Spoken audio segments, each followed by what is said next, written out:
Hi, my name is Shaun Wallace. I'm a PhD candidate at Brown University and a former research intern at Adobe Research. To help engineer future personalized reading experiences, we've developed a collaborative community of organizations to create the Virtual Readability Lab, or as we call it, the VRL.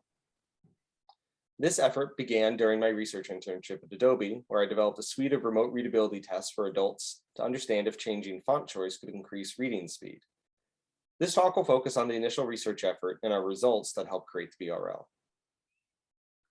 Our open source tools and web apps were developed to run large remote studies to study interlude reading, a reading mode focusing on typical reading tasks such as reading forum posts or blogs. Previous research shows us that font size matters, and people can perceive font size very differently. So before we set out to personalize readability, maybe we should first figure out how to better compare fonts.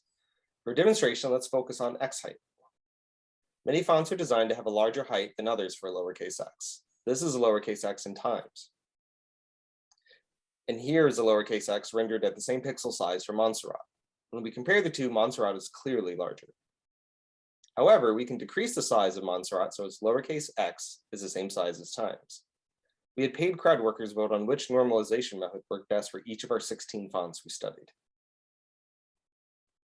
We then used these normalized fonts to run a large remote readability study with participants that mirror the general digital reading population, average age of 33, and a range from 18 to 71. These participants were very comfortable reading English and represented many different cultures and languages. The study design features preference and reading speed tests to help determine an individual's best and worst fonts.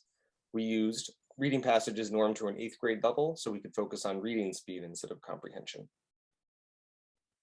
While many of our older participants wanted a font that decreased eye strain, younger participants preferred fonts with tighter character spacing, believing this would help them read faster. 73% of our participants believed their most preferred font would also be their fastest. However, overall, participants read in their preferred font on an average words per minute. We did find that certain fonts predictably affect reading speed for participants over the age of 35. E.B. Garamond and Montserrat were particularly fast fonts, while Avant-Garde and Open Sans were slow. However, looking across the whole population, fonts did not affect people in the same way. A font that is effective for one person is not necessarily effective for another. It can be deceiving to rely on averages to understand a font's effect on reading speed. For example, E.B. Garamond was the fastest font on average at 312 words per minute. However, individual participants only read faster in it 48% of the time. So maybe certain fonts might help readers with different abilities.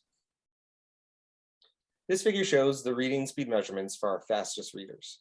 And we found that for 94% of our participants, they experienced medium to large gains in reading speed when comparing their fastest and slowest fonts.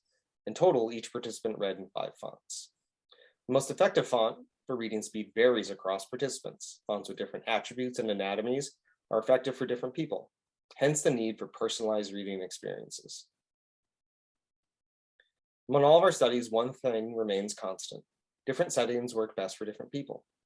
And even though preference did not predict effectiveness, it did not hurt individuals either. So feel free to read in your fastest and most preferred fonts and have the best experience you can.